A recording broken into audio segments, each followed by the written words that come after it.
Welcome to NKR GKGS friends. हम लोग पढ़ रहे हैं रेलवे NTPC भर्ती बोर्ड गैर तकनीकी लोकप्रिय श्रेणी के लिए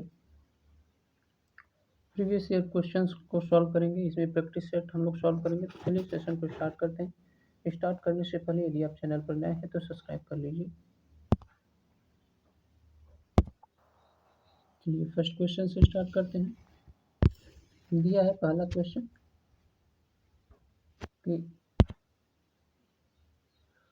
जिस प्रकार से पहले अक्षर का समूह दूसरे अक्षर समूह से है, उसी प्रकार से तीसरे अक्षर का संबंध किससे होगा। तो यहाँ पर हम देखेंगे कि HSOE HO HOSE और बीच में R रह जा रहा है, तो CU लास्ट पे रहेगा।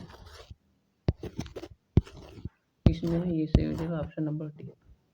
नेक्स्ट क्वेश्चन देखते हैं। नेक्स्ट क्वेश्चन है कि उस विकल्प का चयन कीजिए जिसका पांचवी संख्या से वही संबंध है जो दूसरी संख्या की पहली संख्या से है और चौथी संख्या का तीसरे संख्या से है। तो यहाँ पर हम देखेंगे कि ये 13 से 31 हो गया है, 18 जो है इसमें ऐड हुआ है, इसमें 18 ऐड हुआ है, तो इसमें 18 ऐड करेंगे तो कितना हो जाएगा 38, option number C. Next question देखते हैं। 4 शब्द दिए गए हैं जिसमें से 3 किसी तरह संगत है और एक असंगत है, असंगत का चयन कीजिए। तो इसमें जो है हम देख रहे हैं कि ये सभी जो है धार्मिक पुस्तकें हैं, ये शब्दकोश है, तो ये हमारा सही हो जाएगा, ऑप्शन नंबर ए। नेक्स्ट है 1857 का सिपाही विद्रोह किस तिथि को शुरू हुआ था। तो ये सिपाही विद्रोह 10 मई को स्टार्ट हुआ था। नेक्स्ट है इनमें से किसने लाल कुर्ती आंदोलन चलाया था। तो लाल कुर्ती आंदोलन चलाया था, ये थे खान अब्दुल गफ्फार खान। कौन थे? खान अब्दुल गफ्फार खान।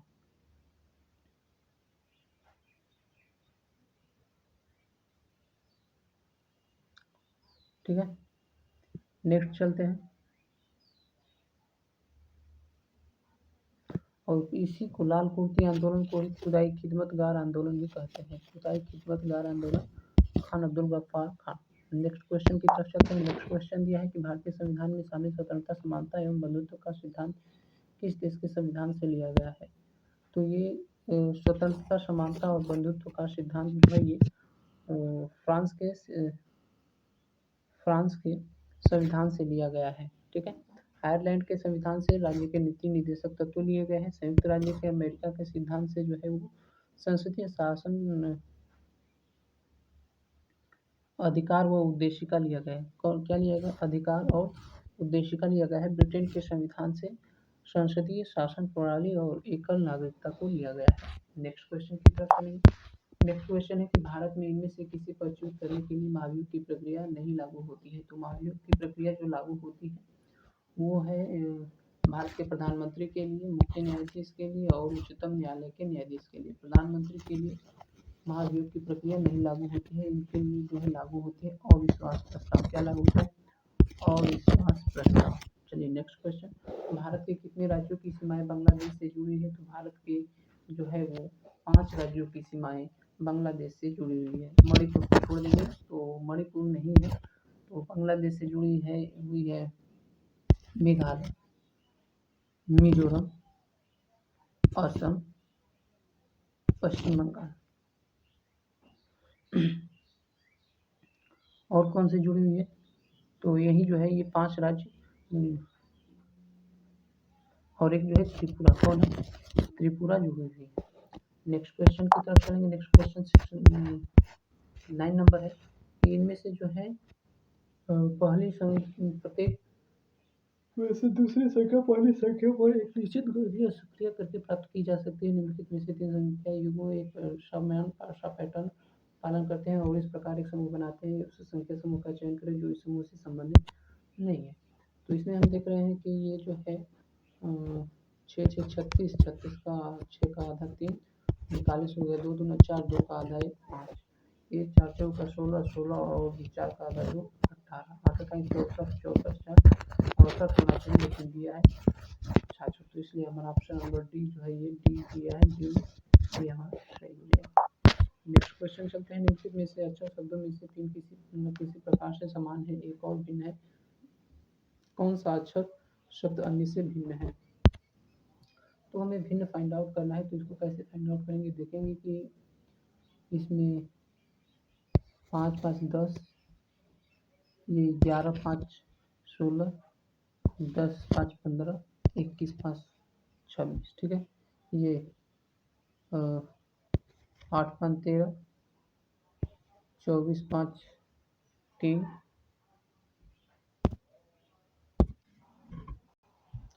और नेक्स्ट है कि इसमें 14 5 19, 13 5 18 होना चाहिए। 13 5 क्या होना चाहिए? 18 आर होना चाहिए, दिया है क्यू, इसलिए ये जो है गलत हो गया। नेक्स्ट है 70 तथा 100 के बीच अभाज्य संख्याओं का योग कितना होगा? तो 70 और 100 के बीच जो है अभाज्य संख्याओं को हम लोग काउंट करेंगे।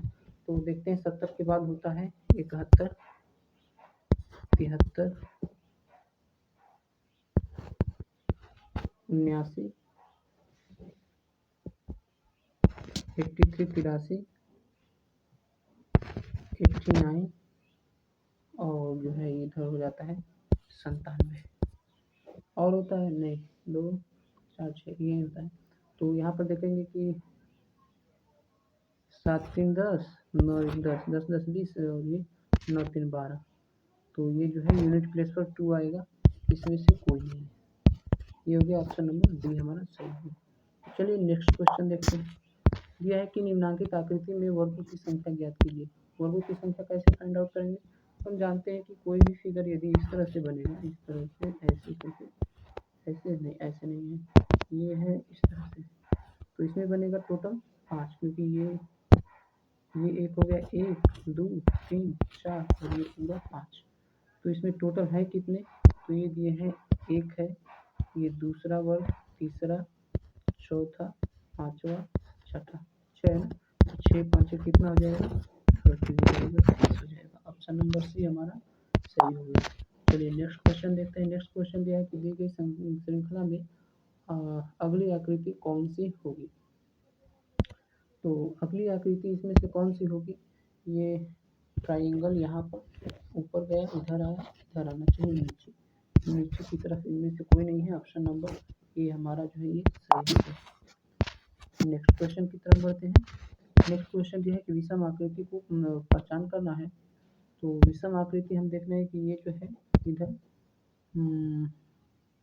ये जो है 1/3 पार्ट कलर है, इसमें भी 1/3 पार्ट, 1/4 पार्ट, 1/4 पार्ट कलर है, इसमें भी 1/4 पार्ट कलर है। लेकिन ये 1/4 पार्ट क्या है? ये जो है वैसे ही है, इसमें जो है 3/4 पार्ट जो है ये कलर है, इसलिए हमारा ऑप्शन नंबर सी, और ये जो है ऑप्शन नंबर ए में सी है, इसलिए सही हो गया। नेक्स्ट क्वेश्चन देखते हैं कि 20 हरी और 15 लाल गेंदें एक बर्तन में डाली जाती हैं, एक हरी गेंद को चुनने की संभावना कितनी हो सकती है? इसको सॉल्व करने के लिए हम क्या करेंगे कि सबसे पहले तो 20 हरी गेंद को हम चुनेंगे, इसमें से चुनेंगे तो 20 + 15 35, यही जो है चुनने की संभावना होगी। इसको सॉल्व करेंगे तो ये जाएगा 5 चौक का 20, और ये 5 7 35, 4/7। ऑप्शन नंबर सी हमारा सही हो गया। नेक्स्ट क्वेश्चन देखते हैं। नेक्स्ट क्वेश्चन दिया है कि उम्मीदवारों ने कम से कम 10वीं कक्षा पास की हो। ये जो है मानदंड दिया है, और इसमें जो है इसको सॉल्व करना है। पहला क्वेश्चन है कि उम्मीदवारों ने कम से कम 10वीं कक्षा पास की हो। सेकंड दिया है कि उम्मीदवार अंग्रेजी और हिंदी में वाकपटु होना चाहिए। थर्ड दिया है कि उम्मीदवारों को दिन और रात दोनों पाली में काम करने के लिए तैयार होना चाहिए। ठीक है, तो इसमें से कह रहा है कि निम्नलिखित में से कौन सा उम्मीदवार कॉल सेंटर में निश्चित रूप से भर्ती किया जाएगा? निश्चित रूप से कैसे भर्ती किया जाएगा? कि पहला क्वेश्चन कह रहा है कि सीता स्नातक है, ठीक है, स्नातक है, इसका मतलब 10वीं पास है, हिंदी भी बोलती है, अंग्रेजी भी बोलती है, वाकपटु भी है, और ये दिन की पाली में काम कर सकती है। लास्ट में नहीं तो नहीं रह जाएगा। नेक्स्ट है कि सरिता अंग्रेजी जानती है, हिंदी जानती है, ठीक है, और ये दोनों पालियों में काम कर सकती है, और ये औपचारिक शिक्षा नहीं की है, अर्थात इसके पास डिग्री दिखाने के लिए नहीं है, तो नहीं लिया जाएगा। नेक्स्ट है स्मिता अंग्रेजी हिंदी बहुत अच्छी बोलती है, दिन के साथ रात की पाली में भी तैयार है, और उसने 12वीं तक कक्षा का अध्ययन किया है, अर्थात 10वीं भी पास है, तो इसलिए इसको सेलेक्ट कर लिया जाएगा। ऑप्शन नंबर सी जो है वो सही हो जाएगा। नेक्स्ट देख लेते हैं। दिया है कि सविता दोनों पालियों में काम कर सकती है। ये 65% अंक प्राप्त करके 10वीं कक्षा उत्तीर्ण है। ये हिंदी और मराठी में वाकपटु है, अंग्रेजी नहीं जानती है इसलिए इसको नहीं दिया जाएगा। नेक्स्ट क्वेश्चन देखते हैं। नेक्स्ट है कि 11 जून से 25 जून 2025 के मध्य ICC विश्व टेस्ट चैंपियनशिप 2023 और 25 का फाइनल मुकाबला किस ग्राउंड में खेला जाएगा? तो ये मुकाबला जो है ये लॉर्ड्स ग्राउंड इंग्लैंड में खेला जाएगा। नेक्स्ट क्वेश्चन देखते हैं। नेक्स्ट क्वेश्चन दिया है कि 31 अगस्त 2024 को संपन्न एशिया की सबसे पुरानी फुटबॉल प्रतियोगिता Durand cup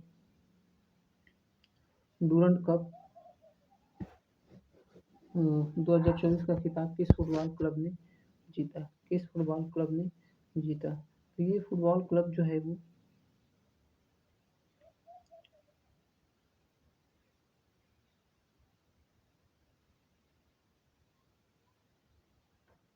north east United. किसने जीता? नॉर्थ ईस्ट यूनाइटेड ने जीता। और ये किसको हरा करके? तो मोहन बगान सुपर जायंट्स को हरा करके जीता। ठीक है, ये जो है कहाँ पर हुआ था? तो ये प्रतियोगिता जो है ये कोलकाता में हुआ था। कहाँ पर? कोलकाता में हुआ था। और युवा Bharti क्रीड़ांगन salt lake stadium, Swami Vivekananda युवा भारती क्रीड़ांगन में साल्ट लेक स्टेडियम में हुआ था। ठीक है, ये जो है 133वां डूरंड कप का जो है मुकाबला था। चलिए नेक्स्ट क्वेश्चन की तरफ चलते हैं। नेक्स्ट क्वेश्चन यह है कि पेरिस पैरा ओलंपिक 2024 में कौन सी पैरा एथलीट एक ही पैरा ओलंपिक खेल में 2 पदक जीतने वाली पहली भारतीय महिला ट्रैक एंड फील्ड एथलीट बन गई है? तो ये जो है 2 पदक जीतने वाली जो है वो महिला बनी है।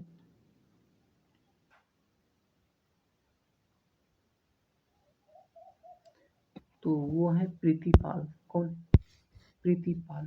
प्रीति पाल जो है वो पेरिस ओलंपिक 2024 में प्रीति पाल एक पैरा ओलंपिक खेल में 2 पदक जीतने वाली पहली भारतीय महिला ट्रैक एंड फील्ड एथलीट बन गई, जिन्होंने यह उपलब्धि महिलाओं की T35 श्रेणी में 100 मीटर और 200 मीटर स्पर्धाओं में 2 कांस्य पदक जीत करके हासिल किया है। नेक्स्ट चलते हैं। नेक्स्ट है कि 4 सितंबर 2024 को राष्ट्रपति द्रौपदी मुर्मू ने किस राज्य में विश्व शांति बुद्ध विहार का उद्घाटन किया है? विश्व शांति बुद्ध विहार। तो विश्व शांति बुद्ध विहार का उद्घाटन जो है वो राष्ट्रपति ने किया है। तो ये किया है महाराष्ट्र में। कहाँ पर? महाराष्ट्र में। नेक्स्ट है 6 सहपाठी। 6 सहपाठी हैं, कौन कौन से इनको देखते हैं? तो 6 सहपाठी जो है ये TUVWXY है में से प्रत्येक ने एक प्रवेश परीक्षा में अलग अलग अंक प्राप्त किए हैं। ठीक है, V ने केवल T और X से अधिक अंक प्राप्त किया है। तो यहाँ पर हम देखते हैं कि V जो है वो T और X से अधिक प्राप्त किया है। तो चलो ये T, अच्छा ये जो है ये T हो गया, ये V हो गया, ये X हो गया। नेक्स्ट कह रहा है कि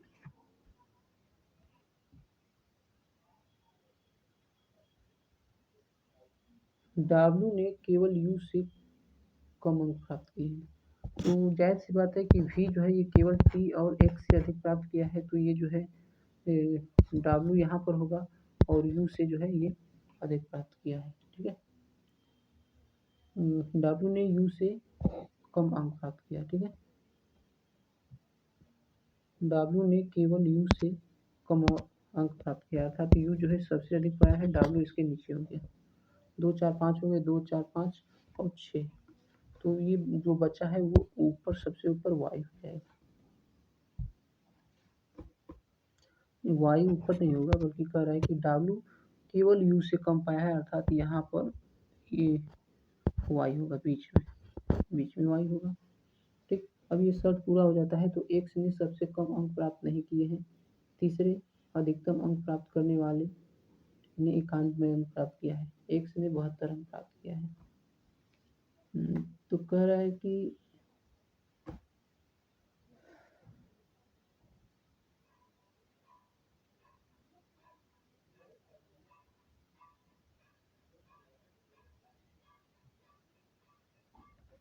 तो ये जो है कुछ इस प्रकार से बन जाएगा कि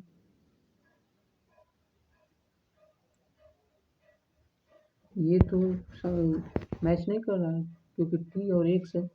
इसका मतलब कि एक्स यहाँ पर भी हो सकता है, टी यहाँ पर। तो सबसे कम एक्स नहीं पाया है, इसलिए एक्स यहाँ ना होकर के एक सेकंड नंबर पर हो जाएगा।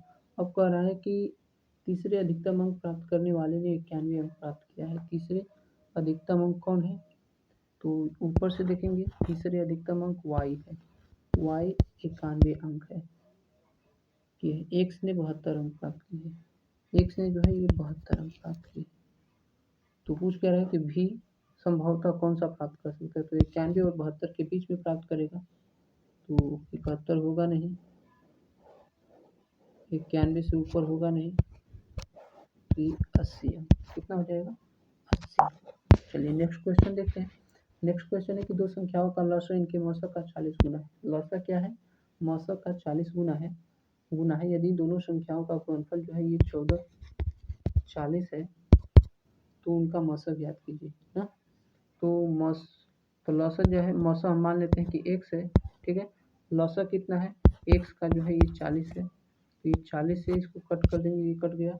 4 से कट करेंगे, 4 के 12 और 4 छः 24, ठीक है।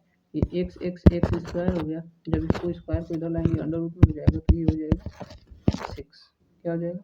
6। ऑप्शन नंबर डी को क्लिक करके आगे बढ़ जाएंगे। ओके। नेक्स्ट है कि सबसे बड़ी संभावित लंबाई ज्ञात कीजिए। सबसे बड़ी जो है ये संभावित लंबाई ज्ञात करना है, जो 2 मीटर 76 सेंटीमीटर और जो है 5 मीटर 52 सेंटीमीटर तथा 11 मीटर 46 सेंटीमीटर की लंबाई को पूरा मापने में उपयोग में किया जा सकता है। तो इसके लिए जो है सबसे संभवतः लंबाई होगा बड़ी, वो मौसर होगा इसका। तो मौसर क्या हो सकता है? तो मौसर जो है ये मौसर तो 2 मीटर है, इसका मतलब कि 200 सेंटीमीटर है। तो 200 से तो ये कटेगा नहीं 92, ठीक है। 2 मीटर ये सेंटीमीटर में है, 76 सेंटीमीटर। तो 76 सेंटीमीटर है ना, ये 5 मीटर 52 है। तो सबसे पहले तो ये 5 मीटर है, ये 1196 है। तो 1196 होगा या फिर इससे कम होगा, तो ये होगा नहीं। और 11 मीटर 96 सेंटीमीटर दिया है, ये 76 सेंटीमीटर दिया है यहाँ पर। 2 मीटर 76 सेंटीमीटर, ये 5 मीटर 52 सेंटीमीटर है, 11 मीटर 96 सेंटीमीटर। तो सबसे कम ये है 2 मीटर 76 सेंटीमीटर। तो 2 मीटर 76 सेंटीमीटर से कम ही होगा। ये 1 मीटर दिया है, ये 11 मीटर दिया है, गलत है। ये 11 मीटर 96 सेंटीमीटर, ये भी गलत है। ये दोनों तो सेम ही होंगे। अब ये 92 मीटर तो गलत ही होगा, क्योंकि 2 मीटर ही है। तो ये हो जाएगा 92 सेंटीमीटर। ऑप्शन नंबर ए बिना सॉल्व किए।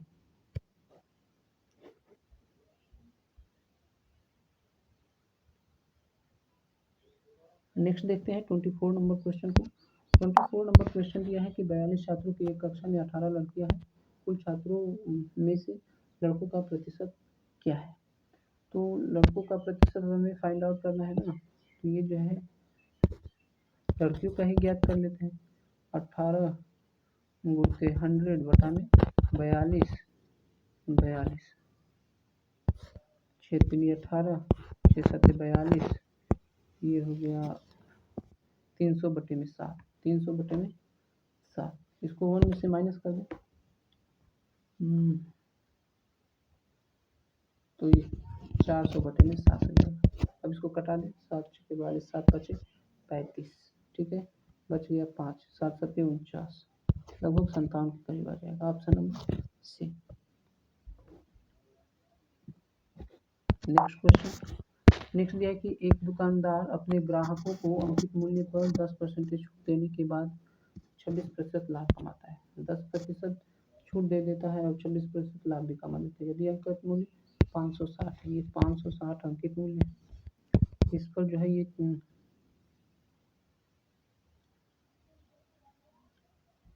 अंकित मूल्य है, इस पर ये छूट दे देता है।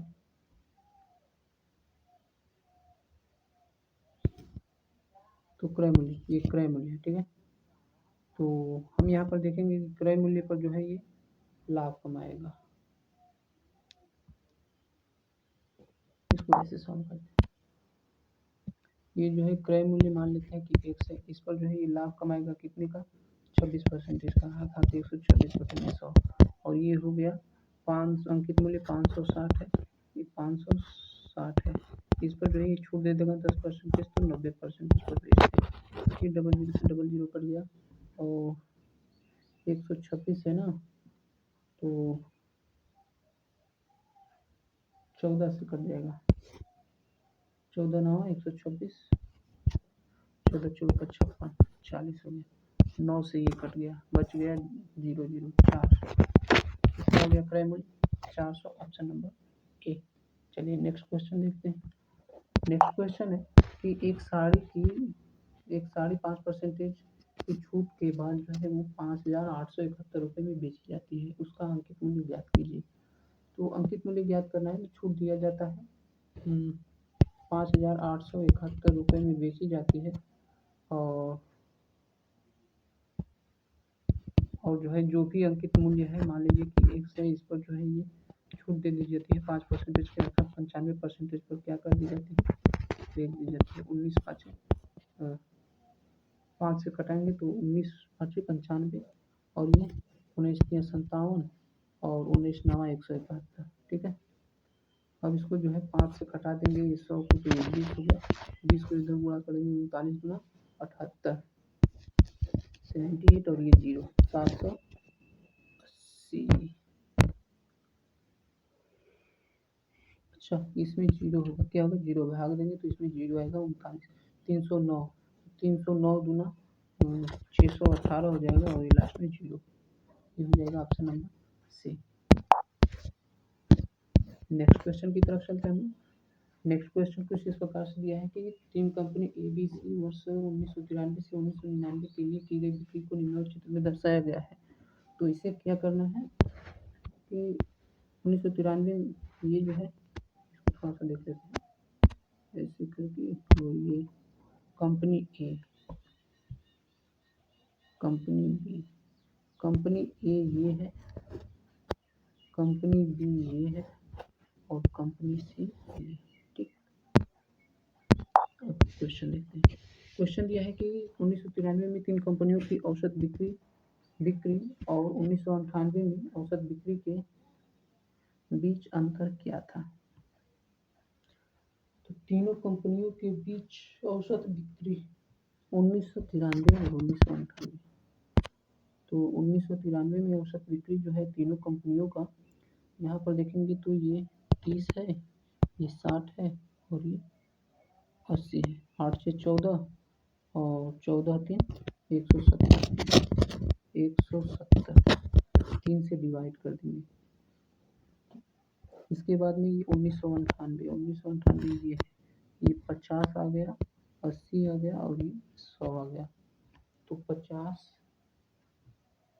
80 180 और 50 230, 230 और 170 के बीच कितना अंतर हो गया, तो ये 60 का अंतर हो गया।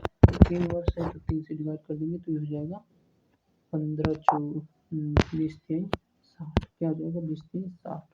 ऑप्शन नंबर सी हमारा सही हो जाएगा। नेक्स्ट क्वेश्चन है कि किस वर्ष कंपनी ए और बी की बिक्री के बीच अंतर न्यूनतम था। ए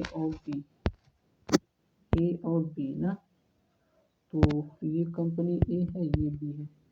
तो न्यूनतम अंतर तो यहाँ पर देखने को मिल रहा है, लग रहा है कि इसमें 2 खाने का अंतर है, इसमें ज़्यादा है, इसमें 2 खाने से ज़्यादा है, इसमें तो एक यहाँ पर दिख रहा है ए और बी ना, एक यहाँ पर, एक यहाँ पर, न्यूनतम 2 बार दिख रहा है, 1996 और 1999। तो केवल एक ही ऑप्शन दिया है 1996, इसलिए हमारा ऑप्शन नंबर सी जो है वो सही हो जाएगा। नेक्स्ट क्वेश्चन 30 नंबर दिया है। 30 नंबर क्वेश्चन है कि कंपनी सी के लिए दी गई अवधि के दौरान औसत सालाना बिक्री कंपनी बी की औसत सालाना बिक्री का लगभग कितने प्रतिशत है। कंपनी सी के लिए दी गई अवधि के दौरान औसत सालाना बिक्री कंपनी बी की औसत सालाना बिक्री का लगभग कितने प्रतिशत है।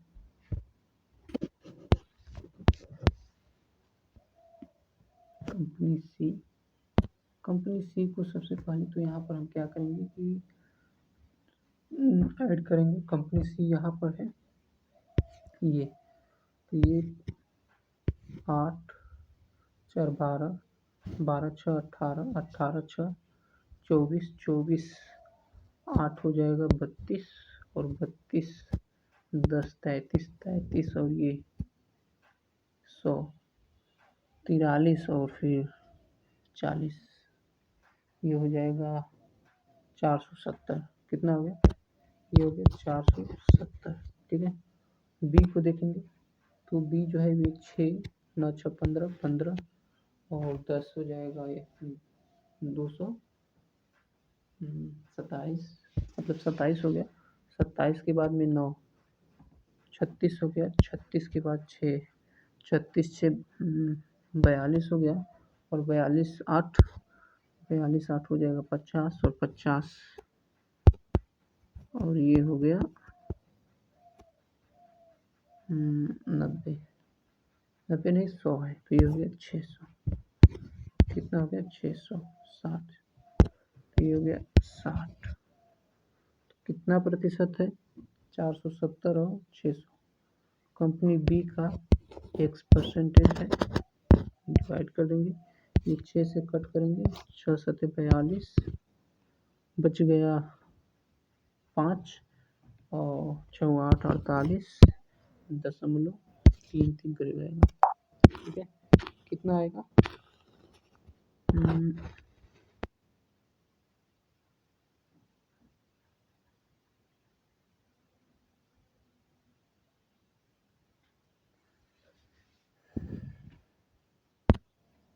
बी का चलाना था 600 का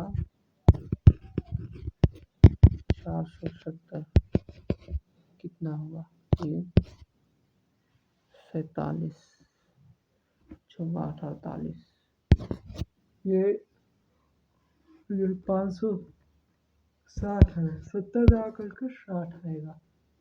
अब इसको कट करेंगे ना और ये आएगा 700 7 8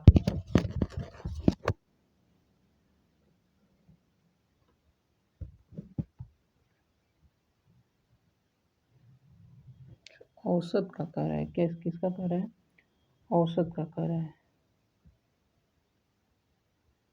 तो फर्स्ट वाले को ऐड करके डिवाइड करेंगे और उसके बाद सेकेंड वाले को, तो पहला वाला आ रहा है सी आ रहा है 85.7, कंपनी बी आ रहा है और सी आ रहा है 80। ठीक है, तो कह रहा है कि इसका परसेंटेज में क्या होगा, तो हम करेंगे कि 80 जो है वो 85 का कितना परसेंटेज, 85 पॉइंट कुछ है 85.7, तो इसका x परसेंटेज होगा। अब जब इसको सॉल्व करेंगे तो x इक्वल टू आ जाएगा 93.33, क्या है 93.33। चलिए नेक्स्ट क्वेश्चन देखते हैं। नेक्स्ट क्वेश्चन यह है कि पेन और 30 पेन और 75 पेंसिल को 930 रुपये में खरीदा गया। यदि पेंसिल का औसत मूल्य 2 रुपये है तो पेन का औसत मूल्य ज्ञात कीजिए। तो औसत मूल्य 2 रुपये है, पेंसिल का, तो 75 गुना 150 रुपये जो है ये खर्च हो गया, तो बचा कितना, तो 150 प्लस 90 कितना हो जाएगा 240 रुपये में 30 पेन खरीदा जाएगा। ये औसत कितना होगा 3 8 24, औसत जो है ये पेन की कीमत कितना होगा 8 रुपये। नेक्स्ट क्वेश्चन देखते हैं 32 नंबर।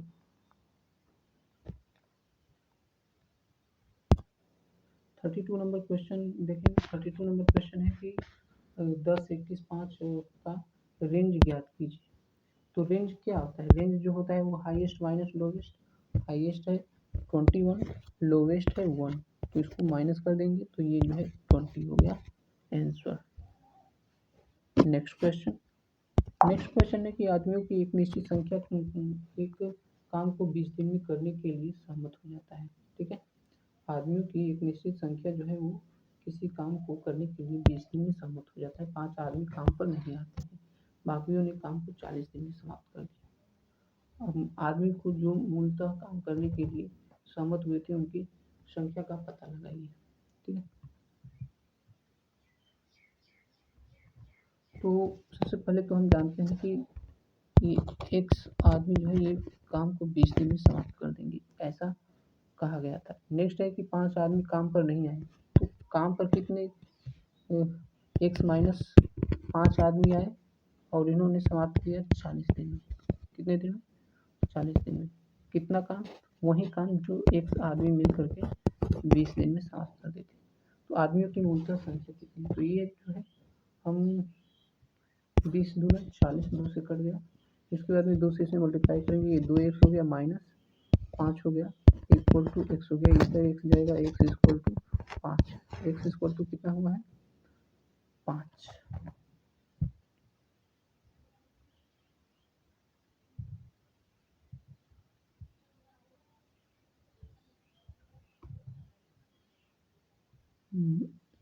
अच्छा, ये 2 इसमें मल्टीप्लाई होगा, ये हो गया 10, तो एक्स इक्वल टू कितना है 10। तो इस प्रकार से जो मूलतः काम करने के लिए सहमत हुए थे उनकी संख्या कितनी थी? तो उनकी संख्या थी 10 व्यक्ति सहमत हुए थे 20 दिन में करने के लिए, 5 आदमी नहीं आए तो लग गया कितना 40 दिन। चलिए नेक्स्ट क्वेश्चन देखते हैं। ए एक काम को 10 दिनों में कर सकता है, बी 15 दिनों में, सी जो है वो 20 दिनों में कर सकता है। ए बी ने 4 दिनों तक काम किया, तो पहले तो इसको करेंगे कि ये 10 15 और 20 दिनों में कर सकते हैं। तीनों का एलसीएम कितना हो जाएगा 60 हो जाएगा। इनकी एफिशिएंसी कितना हो जाएगा 6 हो गया, ये 4 हो गया और ये 3 हो गया। ठीक है, तो ए बी ने 4 दिनों तक काम किया, ए बी ने 4 दिनों तक काम किया, तो ये जो है ए बी 6 4 10 10 गुणते 4 जो है एफिशिएंसी से जो है ये 40 वर्क कर दी। कितने कर दिए 40, बच कितना गया 20।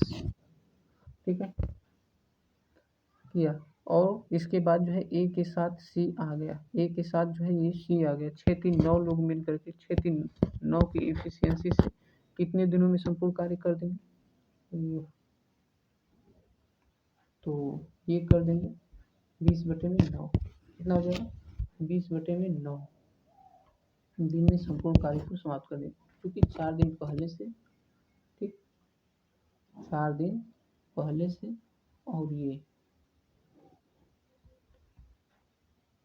प्लस कर देंगे 20/9, तो 9 दूना 18 2 6 निकल गया। तो ऐसे नहीं इसको सॉल्व करेंगे, इसको सीधा ऐसे करना छोड़ के 36 और 20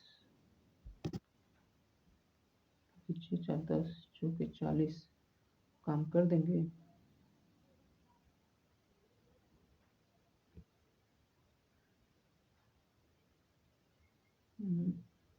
ए के साथ ए के स्थान पर सी आ गया है जी, ए को हम ले रहे हैं, ए नहीं कर रहा है, दूसरी बार ए नहीं कर रहा है, ए के स्थान पर सी आ गया है, अर्थात ये 3 और बी और सी कर रहे हैं, तो 4 3 7 की एफिशिएंसी से करेंगे, यहाँ पर 7 हो जाएगा, अब सही हो जाएगा।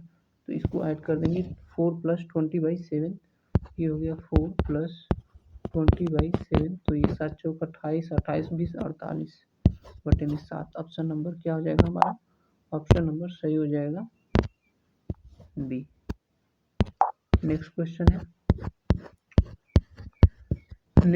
है कि हुमा की माँ ने हुमा को ए बी सी डी से निम्नलिखित ब्लूबेरी की 4 टोकरियां दी। प्रत्येक बेरी का वजन जो है वो 5 ग्राम है। उस टोकरी को छोड़ करके जिसमें सभी बेरी सड़ी हुई है, जहाँ प्रत्येक बेरी का वजन 3 ग्राम है, हुमा ने टोकरी ए बी सी डी को क्रमशः 1 2 3 और 4 बेरी निकाली और उनका वजन 44 ग्राम प्राप्त हुआ। सड़ी हुई बेरी किस टोकरी में है?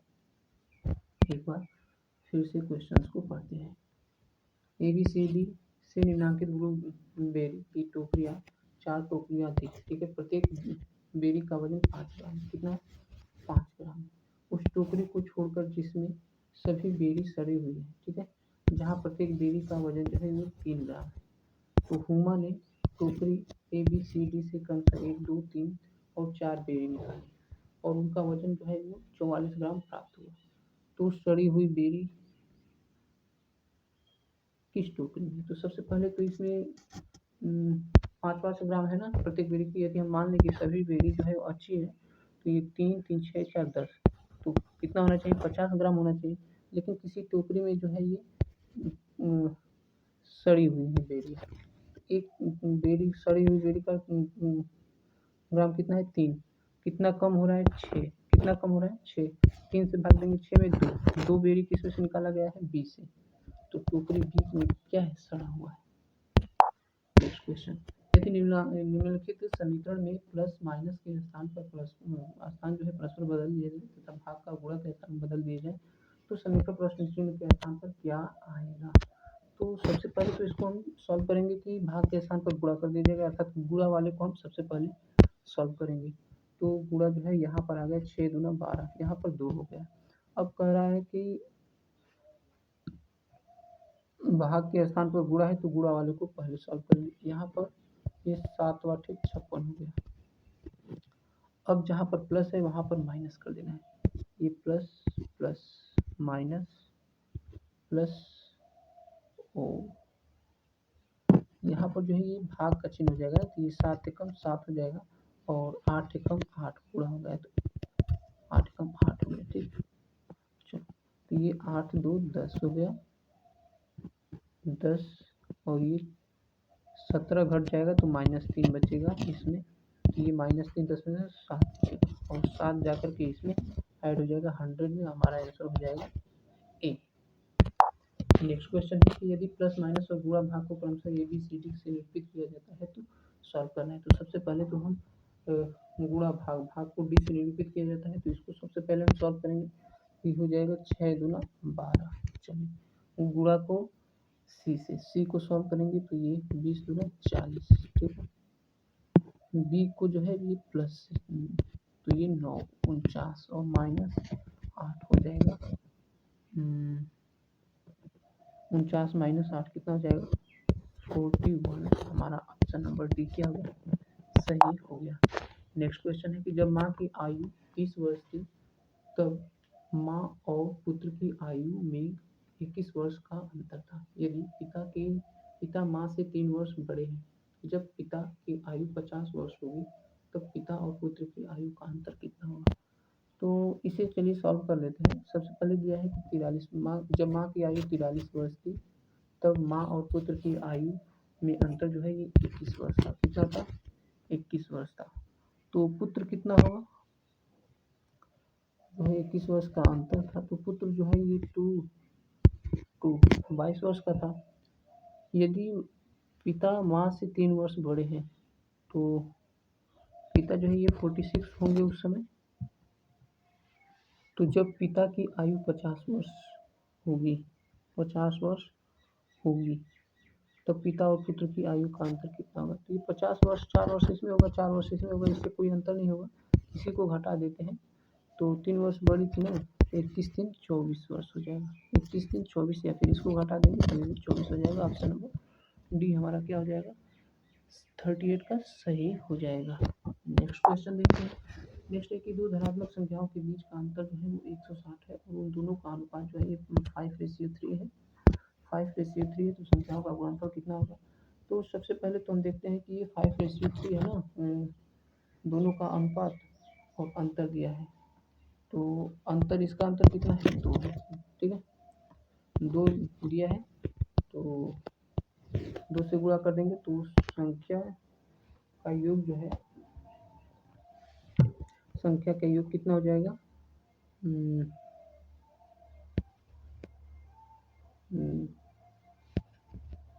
16 दूनी 32 320। संख्या कितना हो गया?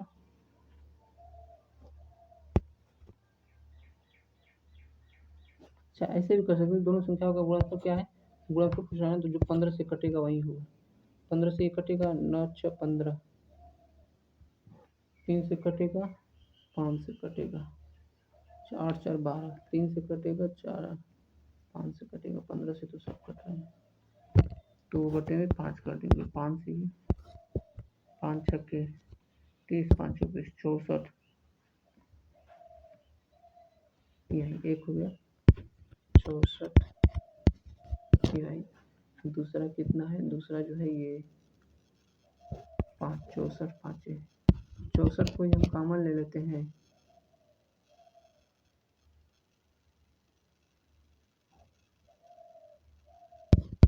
ये 64 और 3 5 3 तो 15 हो जाएगा, और 64 का स्क्वायर कितना होता है, तो 64 का स्क्वायर होता है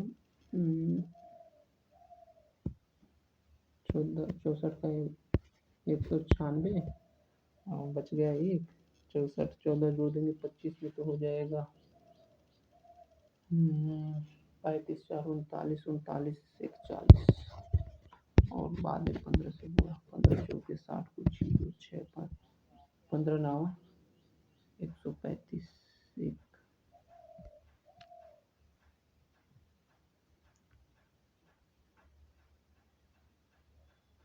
इसको कुछ इस प्रकार से सॉल्व कर लेंगे कि सबसे पहले दिया है कि दो संख्याओं के बीच का अंतर जो है ये कितना है, और उन दोनों संख्याओं का अनुपात 5:3 है, 5:3 है। इसका मतलब कि अंतर जब इतना है तो रेशियो का अंतर 2 हो गया, 2 से डिवाइड करेंगे 80 आना, कितना है 80। अब जो है ये 8 5 40, 400 एक संख्या हो गया, ये 8 लेके 24, 24 चौका 96 हो गया, ऑप्शन नंबर ए हो गया।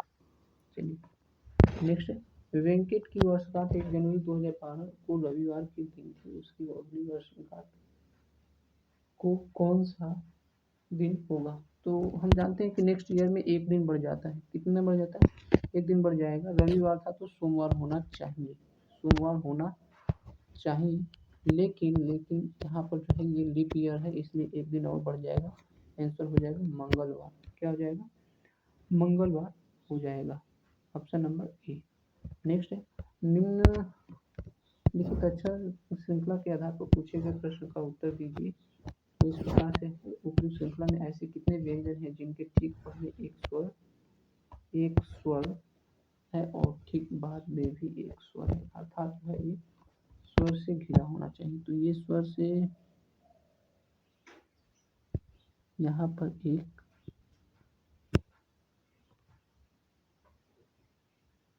ये 2,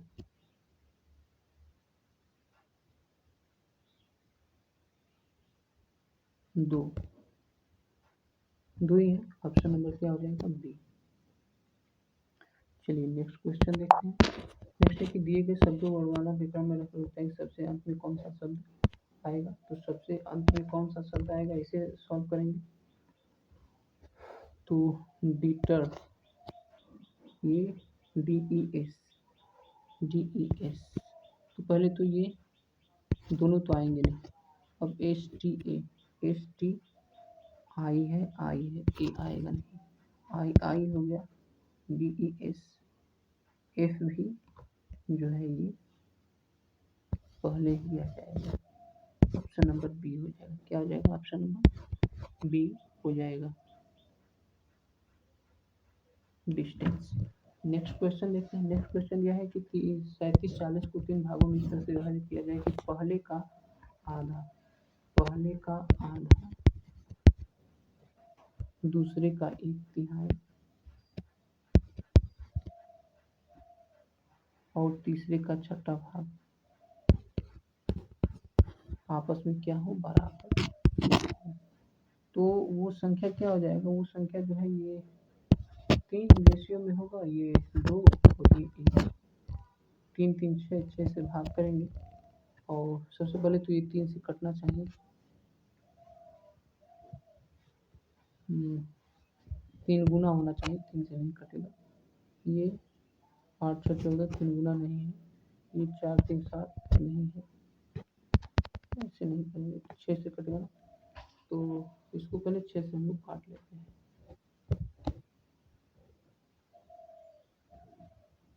वो संख्या तीनों ज्ञात करना है ना, तो ये 3 से नहीं कट रहा है, ये भी नहीं कट रहा, कोई ना कोई तो कटना चाहिए, ये कट रहा है। अच्छा, इसके बाद में 2 से, ठीक, ये कट चुका, ये कट चुका। इसको सॉल्व भी कर लेते हैं। इसमें से सबसे छोटा कौन है? सबसे छोटा 680। 680 का 2 गुना हो जाएगा, और 6 दूनी 12। ये तो होगा नहीं, क्योंकि 2 गुना करने का नहीं आया, क्योंकि ये था 3 रेशियो 2 रेशियो 1 आया था ना, इसलिए तो 1 तो होगा इसमें से। तो ये 680 को मानेंगे तो 2 गुना करेंगे तो ये 68 दूनी हो जाएगा, 18 दूनी 36, 1300 हो जाएगा। तो ये तो एक, ये होगा नहीं, 2 गुना हुआ ही नहीं। ये 500 है तो 1000 होना चाहिए, नहीं। ये 700 है तो 1400।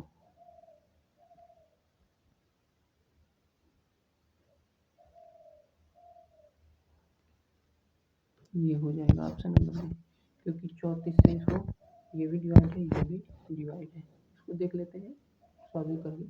6 6 36 हो गया, ये 6 गुना 12 हो गया, और ऐसे हो गया।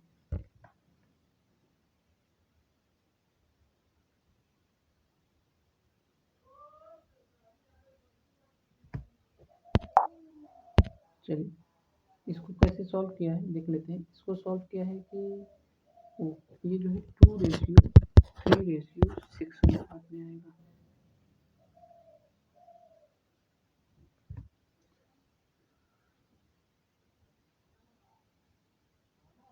क्योंकि ये कुछ इस प्रकार से कहा कि ए का 1 बटे, ए का कहा ए का 1 बटे 2, बी का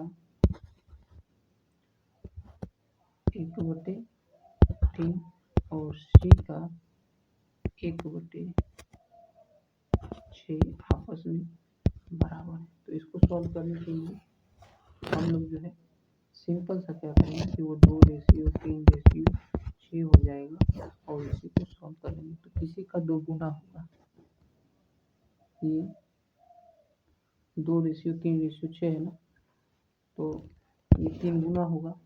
3 गुना इसमें कौन सा है? ये है, और इसका आधा होना चाहिए ये, क्योंकि 6 है तो ये आधा 3 है, इसका आधा ये है। यही ऑप्शन नंबर सी ही हमारा सही हो जाएगा। नेक्स्ट क्वेश्चन देखते हैं। एक पहिया की त्रिज्या जो है ये इतना मीटर है, 1 मिनट में ये 450 चक्कर लगाता है, इसकी गति किमी प्रति घंटा में ज्ञात कीजिए। तो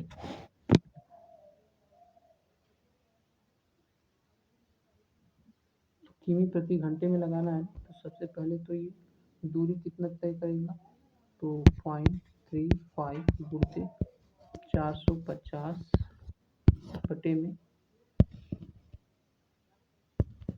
60 मिनट, 1 मिनट ना, हाँ, 1 मिनट, 1 मिनट में, ठीक है, इतना ही 1 मिनट में दूरी तय करेगा। तो इसको सबसे पहले तो हम बदलेंगे, किमी में बदलना है, ये मीटर में है, किमी में बदलेंगे तो 1000 से भाग करेंगे, मीटर में।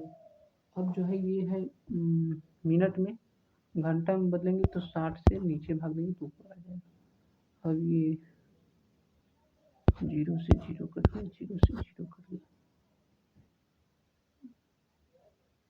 अब यही बच गया, इसको ही मल्टीप्लाई करना है। तो 35 और 45, 35 और 45 का मल्टीप्लाई करेंगे,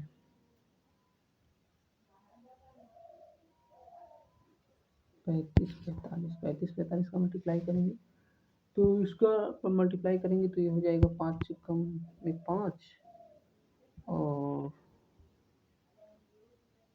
5 पच्चीस 25, 5 5 3 15, और 5 चौके 20 पर, ये हो गया 35, 35 और 2, 35 2 47, 37 को 7 कैरी 3, ये हो गया 4 3 12, 12 3 15, ठीक। इसके बाद ये 6 से गुणा करेंगे, 6 5 30 को 0, 3 6 7 42, 5 45 को 5, 45 को 5, और इसके बाद में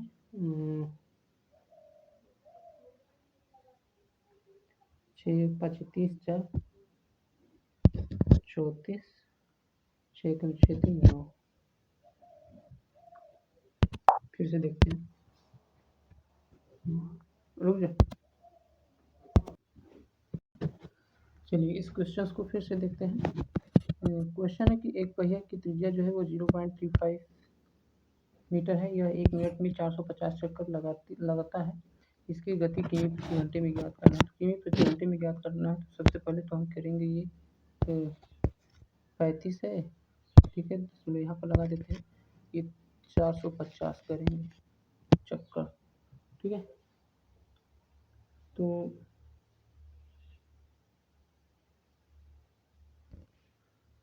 2 पाई आर होता है ना, तो ये 2 हो गया, पाई का मान 22 में 7 हो गया, ऐसे हो गया।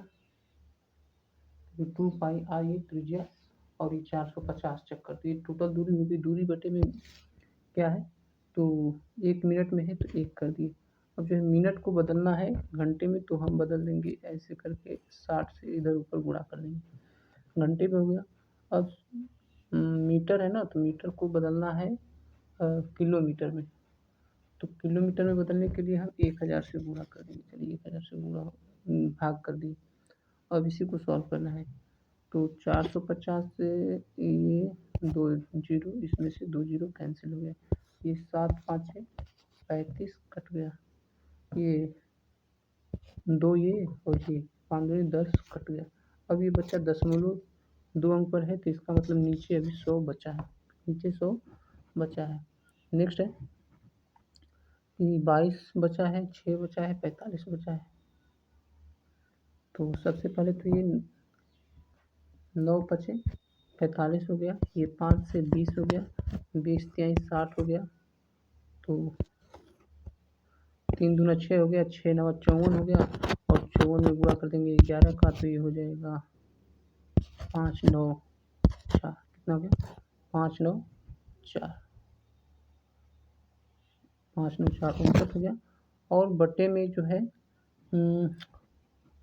अभी 1 10 बच रहा है, कितना बच रहा है 1 10 बच रहा है, तो डिवाइड कर देंगे तो ये हो जाएगा 59.4, कितना हो जाएगा 59.4, यही हमारा क्या हो जाएगा आंसर हो जाएगा। चलिए नेक्स्ट क्वेश्चन देखते हैं। एक आदमी ने एक साइकिल जो है 3000 रुपये में कर दी और 12% ब्याज के रूप में देने के लिए सहमत हुआ। उसने मूलधन और ब्याज 12 समान किस्तों में लौटाया। प्रत्येक किस्त की राशि ज्ञात कीजिए। प्रत्येक किस्त की जो है वो राशि ज्ञात कीजिए। तो सबसे पहले तो हम जानते हैं कि 3000 रुपये में खरीदा है, 12% ब्याज के रूप में देने के लिए सहमत हो गया। उसने मूलधन और ब्याज समान किस्तों में लौटाया। प्रत्येक किस्त की राशि ज्ञात कीजिए। तो पहले तो ब्याज ज्ञात कर लेते हैं। ब्याज या फिर विशोधन कितना हो जाएगा, विशोधन हो जाएगा 3000 गुणते 12%, 112 बटे में 100, और 1 वर्ष में देगा ना,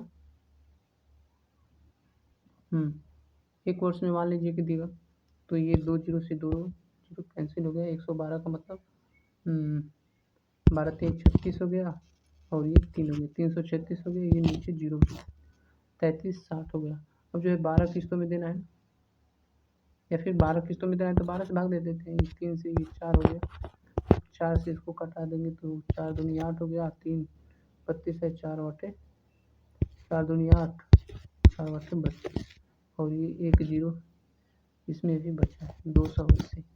प्रत्येक किस्त की राशि कितनी हो जाएगी 280, option number C. Next question है। एक महिला प्रत्येक वर्ष की शुरुआत में 5% चक्रवृद्धि ब्याज की दर पर 4000 रुपये का निवेश करती है। दूसरे वर्ष के अंत में उसने कुल कितना निवेश किया होगा। 5% चक्रवृद्धि ब्याज की दर पर 4000 रुपये का निवेश करती है। दूसरे वर्ष के अंत में कुल निवेश कितना होगा, तो दूसरे वर्ष में बोल रहा है, इसका मतलब कि 5% है ना, तो ये 4000 हो गया।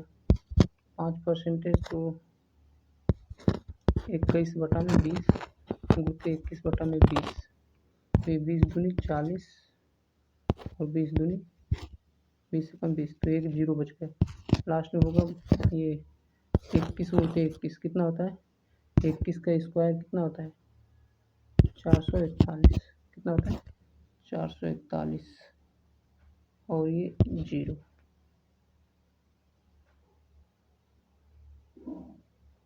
4410।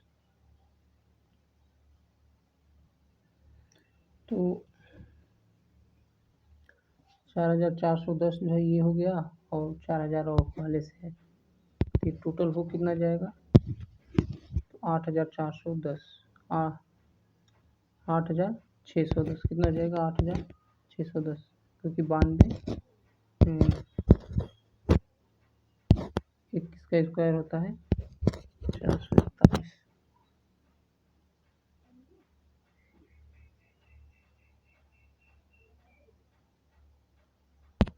इस प्रकार से होगा कि 4000 रुपये तो 2 वर्ष के लिए लगाया और दूसरे वर्ष में 4000 रुपये 1 वर्ष के लिए, तो 4000 2 वर्ष के लिए लगाएगा तो ये हो जाएगा 2 वर्ष के लगाएगा ना, तो 4000 ये 2 वर्ष के लिए 21/20 गुणते 21/20, तो ये 20 दूना 21 दूना 42, 21 दूना 42, 2 जीरो, ये तो 1 वर्ष का हो गया और दूसरे वर्ष के लिए कितना हो जाएगा, तो यही जो है कटा देंगे 20 से, तो ये एक बार और कट गया 10 हो गया, 441 10 इतना हो गया, इसी को जोड़ेंगे 4410 को जोड़ देंगे हो जाएगा 4610, कितना जाएगा 4610, ऑप्शन नंबर ए। चलिए नेक्स्ट क्वेश्चन है कि 9 सेमी लंबाई तथा 6 सेमी चौड़ाई वाली एक आयत का विकर्ण की लंबाई ज्ञात कीजिए। तो विकर्ण की लंबाई ज्ञात करने के लिए क्या करेंगे, विकर्ण की लंबाई क्या होता है कि अंडर रूट में 9 का स्क्वायर 81 प्लस 6 का स्क्वायर 36, 81 और 36 हो जाएगा 8 यानी 11 और ये है 117, 13 नामा 117 अर्थात 9 के लिए 3 निकल जाएगा, अंडर रूट में 13 हो जाएगा, 13 नामा 117, 3 अंडर रूट 13 हो जाएगा, ऑप्शन नंबर ये हमारा। अच्छा यहाँ पर भी है 1, ये प्लस माइनस है यहाँ पर, तो प्लस माइनस है तो यहाँ पर तो हम जानते हैं कि ये प्लस में ही होगा ना, आंसर तो प्लस में ही होगा, इसलिए हमारा 3/13 हो जाएगा। नेक्स्ट है कि इसका सही गुणनखंड क्या होगा, सही गुणनखंड क्या होगा, तो एक्स की वैल्यू जो है इसमें 3 पुट करके देखेंगे, 3 3 के 9, ये 5 3 15 हो रहा है, तो ये 3 3 के 9 दूना 18, 2 अधिक हो जा रहा है, 2 रखेंगे 5 दूनी 10 हो गया, 2 दूनी 4 दूनी 8 2 10, ये 2 ये सेटिस्फाइड कर रहा है, इसलिए ऑप्शन नंबर ये हमारा क्या हो जाएगा, सही हो जाएगा। चलिए नेक्स्ट क्वेश्चन है कि बिंदु किस चतुर्थांश में स्थित होगा, तो ये बिंदु किस चतुर्थांश में होगा, इस तरह से करेंगे, x प्लस है तो ये प्लस हो गया, माइनस है तो ये जो है फोर्थ चतुर्थांश में स्थित होगा, ऑप्शन नंबर डी हमारा सही हो जाएगा। नेक्स्ट क्वेश्चन समलंब ट्रापेजियम एक चतुर्भुज है, एक चतुर्भुज होता है, ट्रापेजियम जो है एक चतुर्भुज होता है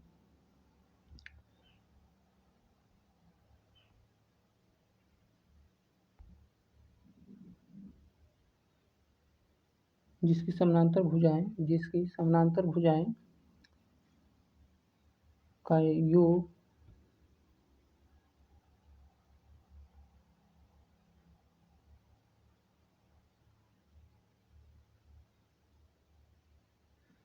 जिसकी समानांतर विपरीत भुजाओं का एक जोड़ा होता है, समानांतर विपरीत भुजाओं का एक जो है जोड़ा होता है, समलंब चतुर्भुज कहते हैं। समलंब चतुर्भुज कुछ इस प्रकार से होगा कि ये समानांतर होगा, ये ऐसे होगा, क्या होगा ऐसे होगा, ठीक है, समलंब हो या फिर ये ऐसे होगा, ऐसे, ये समलंब चतुर्भुज कहलाएगा।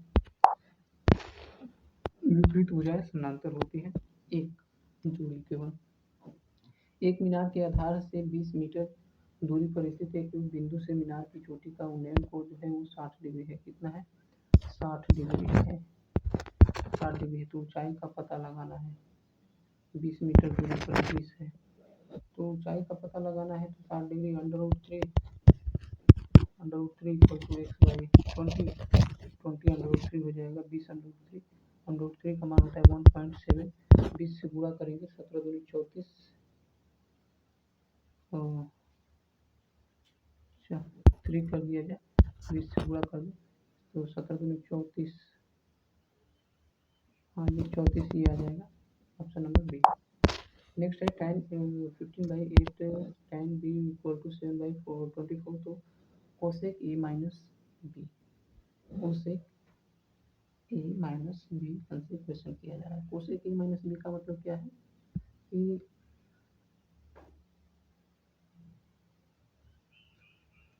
साइन a माइनस बी, यही क्वेश्चन हमसे किया जा रहा है। तो चलिए देखते हैं इसको। सबसे पहले तो ये कर लेंगे कि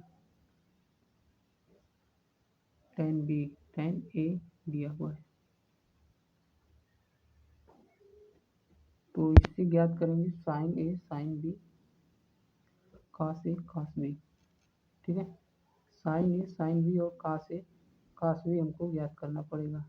इसके बाद जो है हम इसे फार्मूले पर रख देंगे। तो क्योंकि हम जानते हैं कि tan का मान जो है ये 15/8 दिया है ना, तो ट्रिपलेट याद करना पड़ता है। ट्रिपलेट क्या होता है कि 15/8 है तो 15/8 के साथ कौन सा ट्रिपलेट होगा, 15 और 8 225 और 8 64, तो ये हो जाएगा 17। ट्रिपलेट हो जाएगा इसका 17। क्या हो जाएगा 17। इसका ट्रिपलेट क्या होगा तो 576 और ये 49 49 भाई 625 25 का ये ट्रिपलेट हो जाएगा। ठीक है, तो हमको याद करना है कि कोशेक ए माइनस बी। कोशेक ए माइनस बी का मतलब होता है कि साइन 1/साइन ए माइनस बी। तो साइन ए माइनस बी का फार्मूला होता है कि साइन ए कॉस बी, साइन ए कॉस बी और minus cos A sine B. ठीक है, तो साइन ए क्या हो जाएगा, साइन ए से निकलेगा। साइन ए का मतलब जो है कर्ण बटा में क्या होता है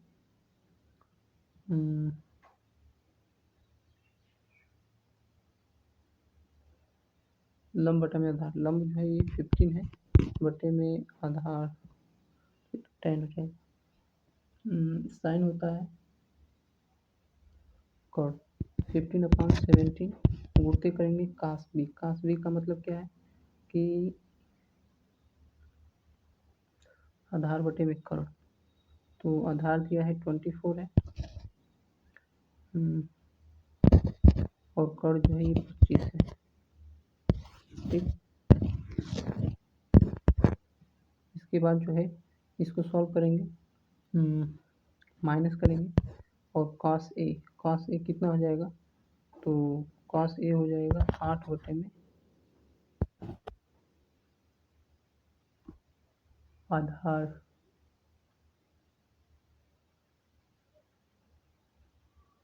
7 बटे में 25 होगा तो ये 8 बटे में 17 गुणा कर देंगे साइन बी। साइन बी कितना होगा तो साइन बी होगा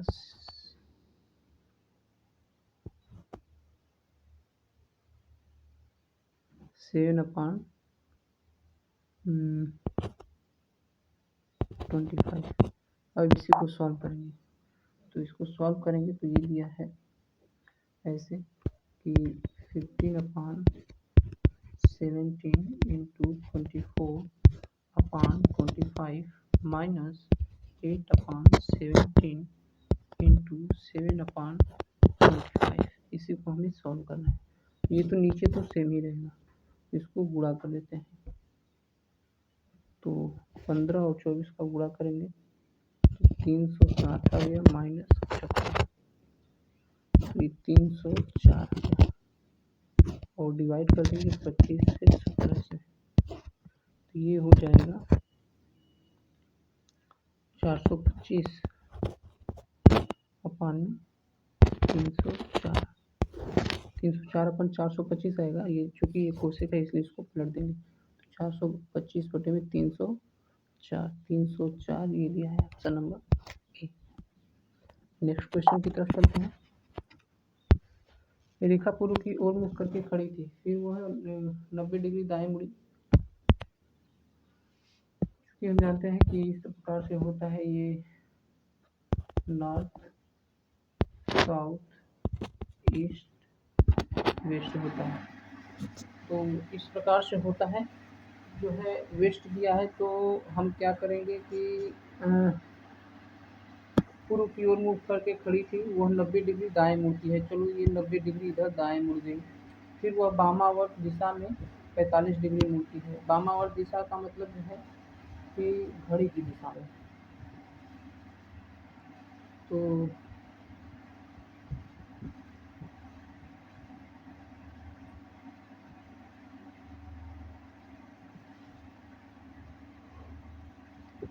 वामावर्त दिशा में मुड़ती है ना, वामावर्त दिशा में अर्थात इधर जो है ये 45 डिग्री मुड़ती है।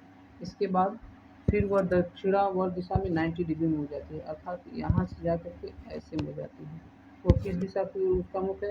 ये है साउथ, ये है वेस्ट, दक्षिण पश्चिम आंसर हो जाएगा option number B. Next question की तरफ चलते हैं। निम्नलिखित जानकारी को ध्यान से पढ़ें और उस पर आधारित प्रश्न का उत्तर दें। उस पर आधारित प्रश्न का उत्तर दें। तो ये है कि टी एस की माँ है। टी जो है एस की माँ है। टी को माँ बनाना है एस की, ठीक है। तो सबसे पहले तो इसमें दे रहा है कि प्लस का मतलब है माँ, प्लस का मतलब है माँ। तो और डिवाइड का मतलब है बेटी।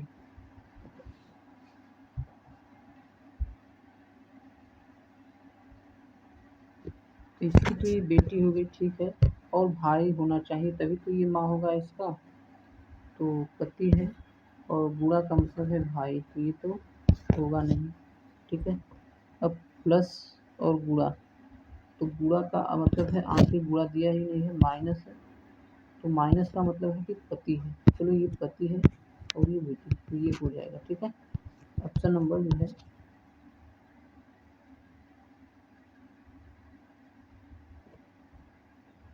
ये हो जाएगा option number C. Next question देखते हैं। नीचे दी गई संख्या में अगली संख्या क्या होगी? नीचे दी गई संख्या में अगली संख्या क्या होगी? तो ये 45 है, 65 है, 90 है, 125 है, 180 है। तो इसमें क्या ऐड कर रहा है? इसमें जो है ऐड कर रहा है 45 के बाद में जो है 20 ऐड कर रहा है। इसमें इसमें 25 ऐड कर रहा है। इसमें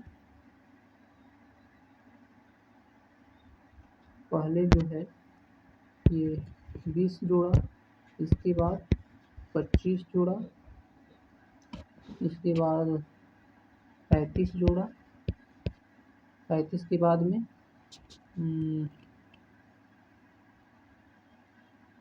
55 जोड़ा। कितना जोड़ा? 55 जोड़ा, ठीक है। तो इसके बाद में हम इसमें क्या जोड़ेंगे? इसको देख लेते हैं। ये 5 हो गया, ये 10 हो गया, ये जो है 20 हो गया। ये दो गुना हो रहा है यहाँ पर 40, और 40 से इसमें जोड़ देंगे तो ये हो जाएगा 95 जोड़ेंगे। कितना जोड़ेंगे? 95 जोड़ेंगे। तो यूनिट प्लेस पर तो 5 ही होगा, ये नहीं होगा। इसके बाद में 29 27 हो जाएगा। ऑप्शन नंबर डी हमारा क्या हो गया? सही हो गया। नेक्स्ट क्वेश्चन देखते हैं। दिया है कि से लेकर के सूर्य तक की अनुमानित दूरी की लंबाई की यूनिट क्या है? तो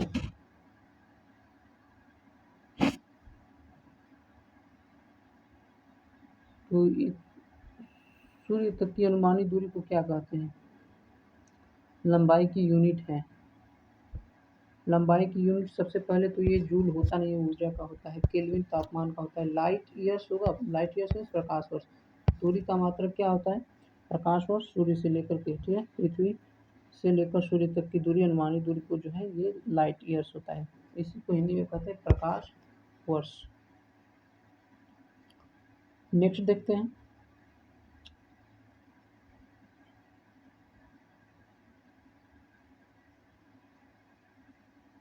ये खगोलीय इकाई भी जो है मात्रक ही होता है। ये भी जो है दूरी का ही मात्रक होता है। ये प्रकाश वर्ष होता है और ये खगोलीय दूरी होता है। एस्ट्रोनॉमिकल यूनिट मतलब कि खगोलीय दूरी। ये हो जाता है वो 149.6 मिलियन किलोमीटर होता है। पृथ्वी से सूर्य की दूरी को मापता है। ठीक है, तो सबसे उपयुक्त जो है यही होगा एस्ट्रोनॉमिकल। सूर्य तक की अनुमानित दूरी पृथ्वी से, यहाँ पर पृथ्वी से रहता तो और सही होता कि पृथ्वी से लेकर के सूर्य तक की अनुमानित दूरी, तो ये हो जाएगा ऑप्शन नंबर बी। क्योंकि प्रकाश वर्ष जो है ये केवल ऐसे दिखाता है कि 9.46 इंटू 10⁻15 मीटर जो है ये होता है। नेक्स्ट है, जब कार एक मोड़ लेती है तो वह कौन सा बल जो हमें बाहर की ओर धक्का देती है? तो बाहर की ओर जो है हमें धक्का कौन देती है?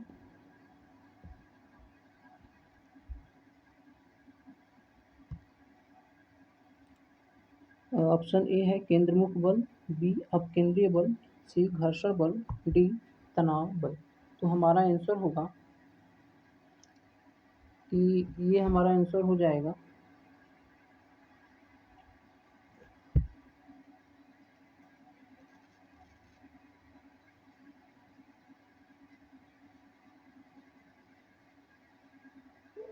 अपकेंद्र बल। क्या होगा? ऑप्शन नंबर बी अपकेंद्र बल। नेक्स्ट है 0 डिग्री सेंटीग्रेड कितने डिग्री फ़ारेनहाइट के बराबर होता है? तो 0 डिग्री सेंटीग्रेड कितने डिग्री फ़ारेनहाइट के बराबर होता है?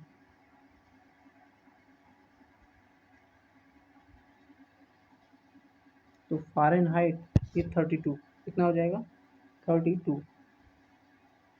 नेक्स्ट, नीचे एक अभिकथन ए और एक कारण आर दिया गया है। 100 डिग्री सेल्सियस तापमान को मापने के लिए थर्मामीटर में पारे की जगह एल्कोहल का यूज़ किया जाता है। एल्कोहल का हिमांक पारे की तुलना में कम होता है। सही विकल्प को चुनिए।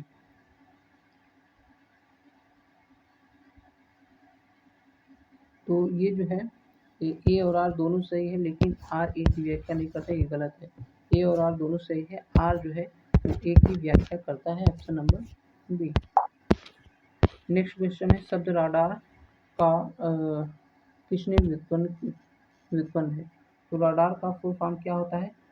तो राडार का फुल फॉर्म होता है radio detection and ringing. Option number D. क्या हो जाएगा? Option number D radio detecting and ranging. ठीक है, ऑप्शन नंबर डी। नेक्स्ट ये है, नीचे दी गई श्रृंखला में गलत पद को छाटना है। तो ये 6, 5, 11, 5, 16, 5, 21 होना चाहिए। 21, 5, 26, यहाँ पर 21 होना चाहिए। गलत पद जो है वो 20 है। ऑप्शन नंबर सी को हम लोग क्लिक करेंगे। नेक्स्ट क्वेश्चन देखते हैं।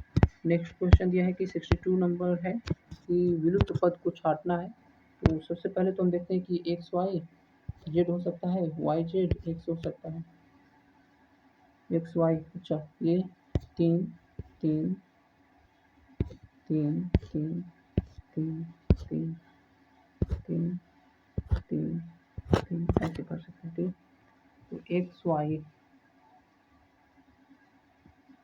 X double Y, triple Y हो गया, एक्स ट्रिपल वाई जेड, फिर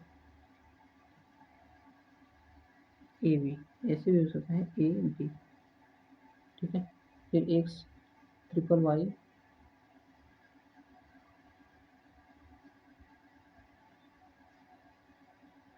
जेड, ट्रिपल वाई जेड, यहाँ तक तो ठीक है। फिर A B, X triple Y के लिए डबल वाई चाहिए, और फिर जेड ए बी, फिर X Y triple Y A B. Option number B हमारा क्या हो जाएगा? सही हो जाएगा। इसमें पैटर्न क्या फॉलो हो रहा है कि X triple Y Z A B. ठीक है, यही पैटर्न इसमें फॉलो हो रहा है।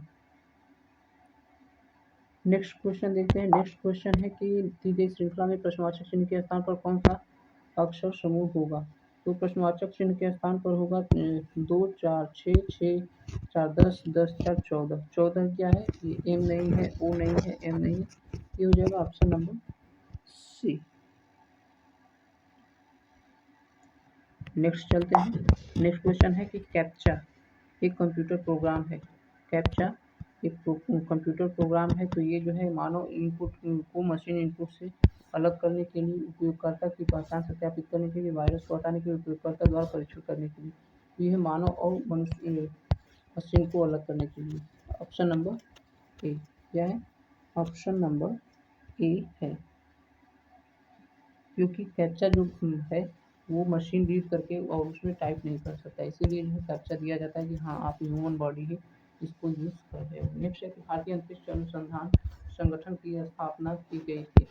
तो भारतीय अंतरिक्ष अनुसंधान संगठन की स्थापना जो है 1969 में की गई थी, 1969 में की गई थी।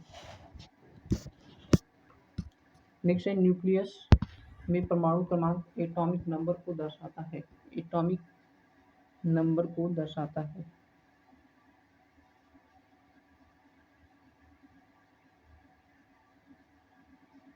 तो एटॉमिक नंबर जो है ये प्रोटॉनों को दर्शाता है। नेक्स्ट क्वेश्चन की तरफ बढ़ेंगे। नेक्स्ट है कि जिस रासायनिक अभिक्रिया में ऊष्मा निकलती है उसे अभिक्रिया कहा जाता है। तो ऊष्मा निकलती है उसमें, उसको कहते हैं ऊष्माक्षेपी। ऊष्माक्षेपी कहते हैं। नेक्स्ट है कि सूखी बर्फ क्या है? सूखा बर्फ जो है क्या है? तो सूखा बर्फ जो है एक सूखा बर्फ जो होता है वो कार्बन डाइऑक्साइड का शुष्क बर्फ कहते हैं, इसी को ड्राई आइस कहते हैं। कार्बन डाइऑक्साइड का ठोस रूप को शुष्क बर्फ कहते हैं। नेक्स्ट क्वेश्चन है कि प्याज काटते समय आंखों में जलन पैदा करने वाला यौगिक कौन सा है? तो प्याज काटते समय आंखों में जो जलन पैदा करता है ये है सल्फर। सल्फर, इसके सल्फोनिक अम्ल जो है ये आंखों में जलन पैदा करते हैं। ग्राफीन क्या है? ग्राफीन क्या है? तो ग्राफीन जो है एक कार्बन परमाणु की एक परमाणु के बराबर पतली झिल्ली होती है। इसमें कार्बन परमाणु हैनिकम क्रिस्टल लैटिस में अत्यंत सघन रूप में पैक होता है। इसका नाम ग्रेफाइट के ग्रेफ में इन जोड़ करके बना है ग्रेफीन। ठीक है, ग्रेफीन जोड़ करके बना हुआ है। तो ये एक कार्बन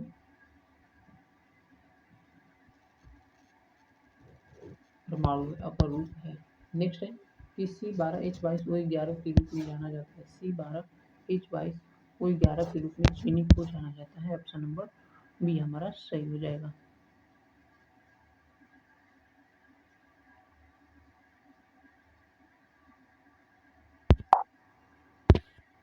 नेक्स्ट है कि निम्नलिखित में से कौन सा कोशिका अंग पादप कोशिका में पाया जाता है किंतु पशु कोशिका में नहीं? तो पादप में कौन सा पाया जाता है? तो पादप कोशिका में क्लोरोप्लास्ट पाया जाता है। ठीक है, इसकी खोज क्लोरोप्लास्ट की खोज जो है वो सिंपल ने की थी और इसमें हरे रंग के वर्णक क्लोरोफिल में होता है, जिसके कारण पत्तियां और पौधे जो है वो हरे हरे दिखाई देते हैं। नेक्स्ट चलते हैं। नेक्स्ट क्वेश्चन है कि जब दूध खट्टा हो जाता है तो का उत्पादन होता है? तो जब दूध खट्टा हो जाता है ना तो किसका उत्पादन होता है? तो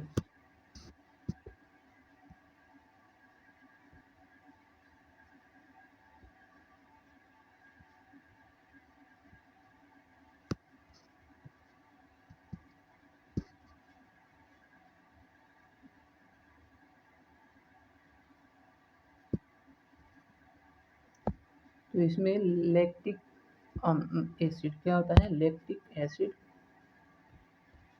ऑप्शन नंबर बी। नेक्स्ट है कि पौधों के विकास के लिए मिट्टी का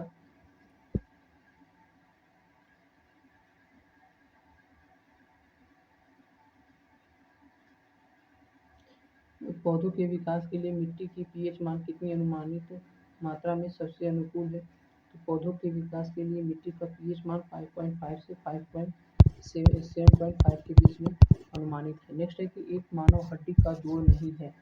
तो मानव हड्डी का जोड़ को कहते हैं तो बाल सॉकेट, ग्लाइडिंग और सैंडल मानव हड्डी की जोड़ है। ठीक है, सैंडल, ग्लाइडिंग और बाल सॉकेट ये सब जो है ये मानव हड्डी की जोड़ है। लेकिन जो माइक्रो है ये मानव हड्डी की जोड़ नहीं है। नेक्स्ट है मानव मस्तिष्क का कौन सा हिस्सा बुद्धि, स्मृति और भावनाओं का केंद्र होता है? बुद्धि, स्मृति और भावनाओं का केंद्र जो है वो सेरेब्रम होता है। क्या होता है? सेरेब्रम होता है। नेक्स्ट है AB रक्त वर्ग वाला एक व्यक्ति। AB रक्त वर्ग वाला एक व्यक्ति जो है वो किसी से भी रक्त जो है वो ले सकता है। सार्वभौमिक जो है वो प्राप्त करता है। नॉट, ये तो गलत हो जाएगा। सार्वभौमिक किसी भी वर्ग से रक्त ले सकता है। ठीक है, किसी से भी जो है वो ले सकता है AB। ठीक है, तो ये ऑप्शन नंबर सी हो जाएगा। नेक्स्ट है ओनिरोलॉजी, किसका अध्ययन है? ओनिरोलॉजी। ओनिरोलॉजी में जो है ये स्वप्नों का अध्ययन किया जाता है। किसका? स्वप्नों का अध्ययन किया जाता है ओनिरोलॉजी में। नेक्स्ट है कि निम्नलिखित में समानता ज्ञात करना है। नाटक, सिनेमा, दस्तावेजी और रोडशो। ठीक है, इन सबका इस्तेमाल कोई सामाजिक संदेश देने के लिए किया जा सकता है। ये सभी थिएटर्स के प्रदर्शित किए जाते हैं। ये सब केवल अंग्रेजी भाषा में ही होते हैं और कोई समानता नहीं। ये नहीं, समानता तो है। ये ऑप्शन नंबर ए हो जाएगा। ठीक है, नेक्स्ट क्वेश्चन देखते हैं। नेक्स्ट क्वेश्चन जो है ये रीजनिंग से है। अंग्रेजी वर्णमाला क्रम के आधार पर REM और IVM से वही संबंध है जो DOH और WLS से है। उसी पैटर्न का पालन करते हुए की का संबंध क्या होगा? तो सबसे पहले तो 9 दूना 18 है। ये EVMN ये जो है अपोजिट है। DWLOHS ये भी अपोजिट है। तो के का क्या होता है? ये Y का P हो गया और V का E हो गया। तो K का P होता है। क्या होता है? Cap, KP, PK। ठीक है, P होता है। ऑप्शन नंबर ए सही हो जाएगा। नेक्स्ट है कि उस विकल्प का चयन कीजिए जिसका तीसरे पद का स्थान पर वही संबंध है जो दूसरे पद से है। तो ये संग्रहालय देखने के लिए होता है, देखा जाता है। पुस्तकालय जो है वो पुस्तकालय पुस्तक होता है। क्या होता है? पुस्तकालय में पुस्तक होता है और पुस्तकालय में पढ़ा जाता है। ठीक है, पढ़ने के लिए होता है। नेक्स्ट है कि बौद्ध दृश्य कला की एक शैली गांधार कला है जो पहली शताब्दी ईसा पूर्व और 7वीं शताब्दी ईसा पूर्व के बीच विकसित हुई थी, जिसका बड़े पैमानों पर विकास वंश के दौरान हुआ था। तो बड़े पैमाने पर विकास जो है बौद्ध दृश्य कला का कब हुआ था? तो बौद्ध दृश्य कला का विकास जो है ये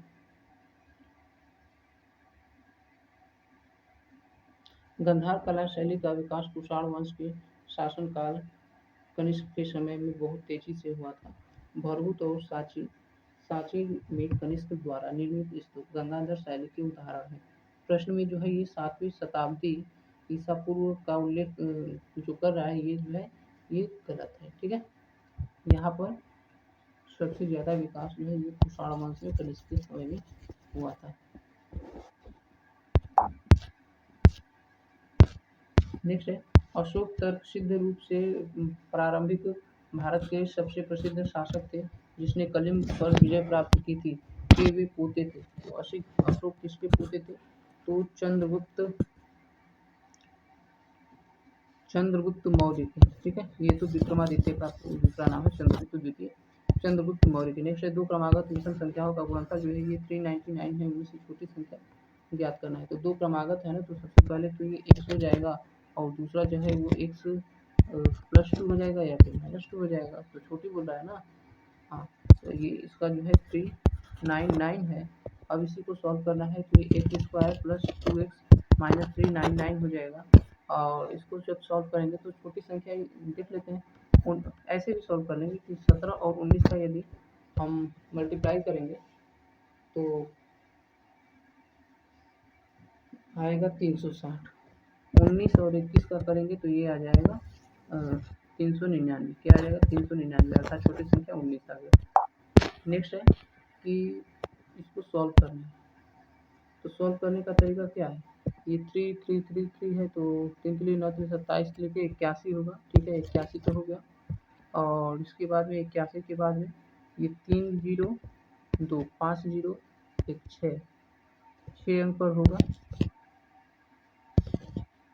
6 होगा, 81 पर 6 होगा।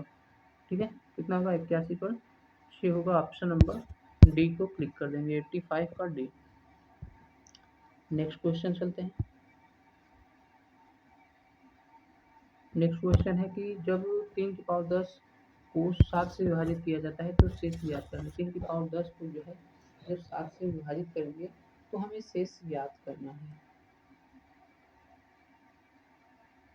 3 की पावर 10,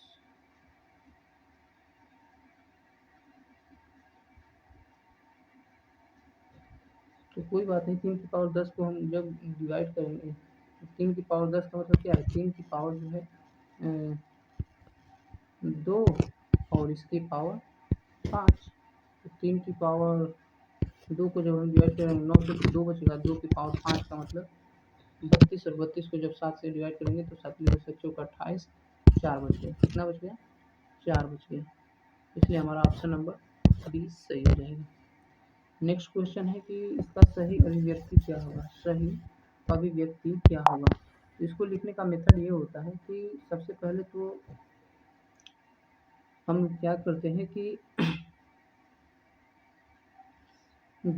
जिसको जो है जिसके अंतर्गत नहीं होता है ये दशमलव के बाद, उसको माइनस कर देते हैं। माइनस करेंगे तो कोई फर्क नहीं पड़ेगा। इसके बाद जो है जितने पर डंडा रहता है उसको 9 9 9 लिख देते हैं, और जितने पर नहीं उसको 0।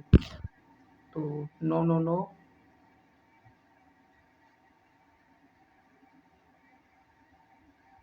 9 और बटे में 0 और ऊपर हो जाएगा इतना। तो जब इसको कट करेंगे ये आ जाएगा 13/555। नेक्स्ट है हुमायूं और शेर शाह सूरी के बीच चौसा का युद्ध जो है ये 64 में। चौसा का युद्ध, चौसा का युद्ध जो है वो 39 में। चौसा का युद्ध 39 में हुआ था, और 40 में कन्नौज का युद्ध हुआ था। ठीक है,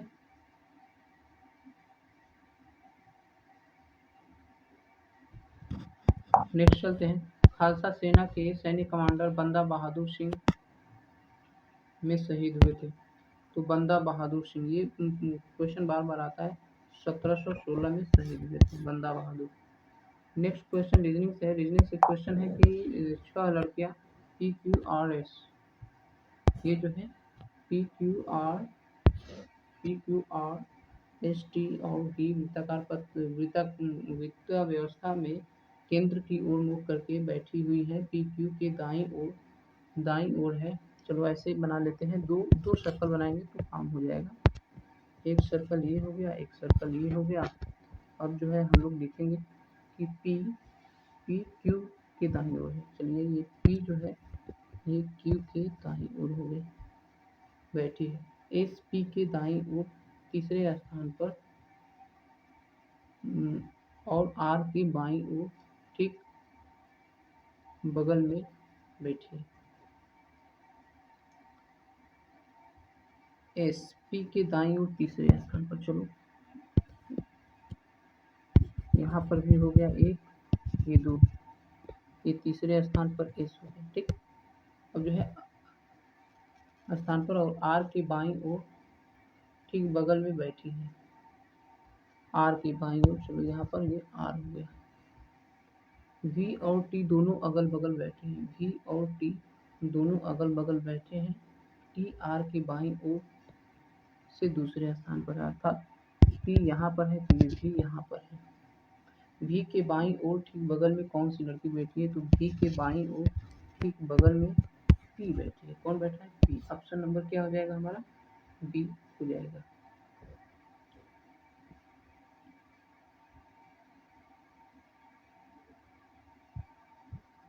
चलिए नेक्स्ट क्वेश्चन देखते हैं। 28 अगस्त 2024 का किसे केंद्रीय औद्योगिक सुरक्षा बल CISF का महानिदेशक नियुक्त किया गया है? तो 2024 की बात कर रहे हैं, तो 2024 के जो है ये CISF नियुक्त किया गया है राजविंदर सिंह भाटी को। किसको? राजविंदर सिंह भाटी।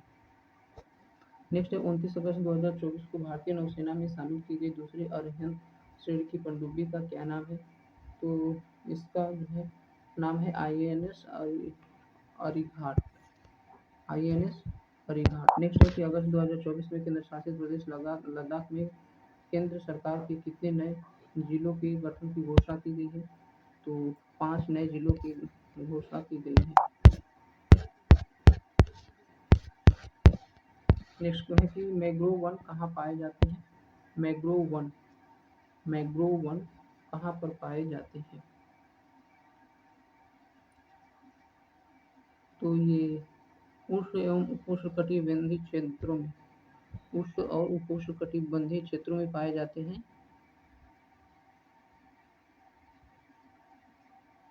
और ये ज्वार भाटे से प्रभावित तटों में पाए जाते हैं। ठीक है, ज्वार भाटों से प्रभावित तटों में पाए जाते हैं। नेक्स्ट है कि इडुक्की जल विद्युत परियोजना इनमें से किस नदी पर बनाई गई है? इडुक्की पेरियार पर बनाई गई है।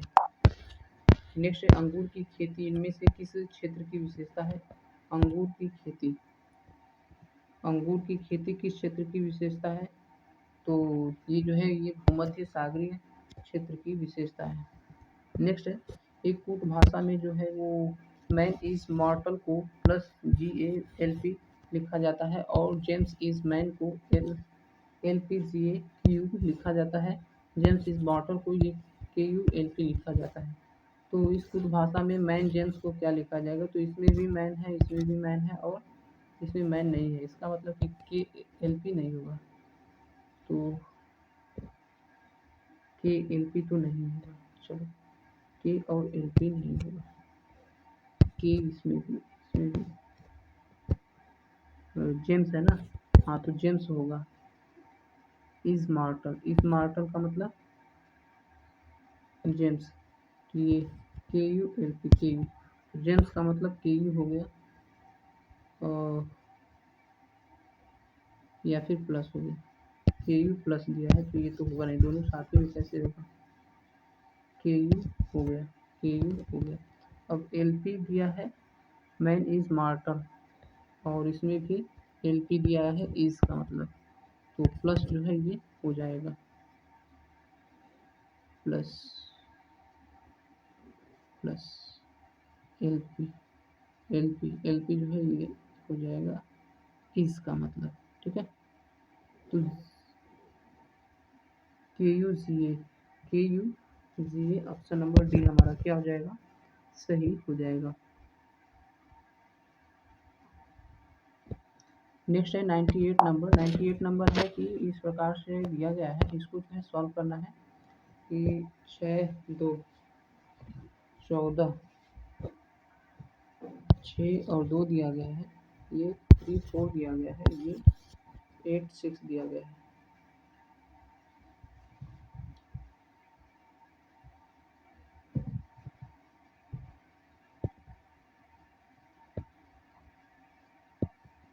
तो इसको कैसे सॉल्व करेंगे? इसको सॉल्व करेंगे, इसका स्क्वायर जोड़ दिया है, इसका स्क्वायर जोड़ दिया है 8 9 64, ये जो है 100 हो जाएगा। कितना हो जाएगा? 100 हो जाएगा। नेक्स्ट क्वेश्चन है कि 3 कथन इस प्रकार से दिए गए हैं और तार्किक बताना है कि कोई कंप्यूटर मार्क नहीं है। चलिए कुछ इसको इस प्रकार से फिगर द्वारा बनाएंगे कि कोई कंप्यूटर मार्क नहीं है। ठीक है, ये कंप्यूटर हो गया, ये मार्क हो गया।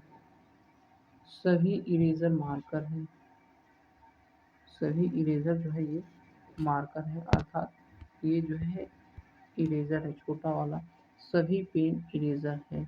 तो ये हो गया, ये बड़ा सबसे बड़ा वाला मार्कर हो गया, इसके बाद जो है ये इरेजर हो गया और सबसे छोटा वाला इरेजर हो गया। अब कह रहा है कोई पेन कंप्यूटर नहीं है, सही बात है क्योंकि इसमें कोई रिलेशन नहीं। कुछ इरेजर कंप्यूटर है, ये गलत बात है। और तो केवल वो केवल एक सही हो जाएगा, केवल निष्कर्ष एक पालन करता है, ऑप्शन नंबर बी। नेक्स्ट है कि अर्थशास्त्र में मांग वक्र की ढलान स्लोप सामान्यतः होती है। तो सामान्यतः कैसी होती है? अर्थशास्त्र में वक्र की मांग वक्र की ढलान सामान्यतः जो है ये बाएं से दाएं नीचे की ओर होती है। बाएं से दाएं नीचे की ओर होती है, ऑप्शन नंबर बी। चलिए नेक्स्ट क्वेश्चन देखते हैं। और इस प्रकार से जो है ये समाप्त हो गया है 100 क्वेश्चन, और ये रहा आपका आंसर। ठीक है, यहाँ पर आंसर है ये 1:30, 1 घंटा 35 मिनट लगा है। ये सॉल्यूशन है, जिस भी क्वेश्चन का आपको डाउट है इसको देख लीजिए।